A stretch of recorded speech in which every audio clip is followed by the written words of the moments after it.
Has there been any attempt to actually really ask the former Appropriations Committee Chair, Congressman Zaldico, about this particular project that you are indicating? No, we haven't asked him. Siyempre, all of these things should be made formally din po, no? So, as soon as he returns to the country, our expectation would be he would attend and speak about what he knows on this 2024 insertion relating to the Ghost Project in Bulacan. The question, sir, of course, is being asked, no? Pag tinatanong palagi kailan ho siya mag-a-attend ay hindi pa po namin alam. Ang tanong ho kasi dito, hindi naman po pwedeng blank wall yun. Hindi namin alam. Depende. What is it? It depends on him?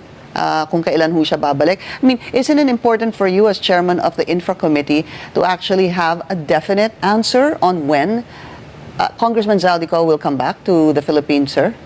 Hindi, mahalaga yon. Pero ultimately kasi siyempre, yung pong kongresista yung magpapasya kung babalik siya sa Pilipinas o hindi. Babalik siya sa Pilipinas o hindi. Babalik siya sa Pilipinas o hindi. Kung babalik siya sa Pilipinas, sir.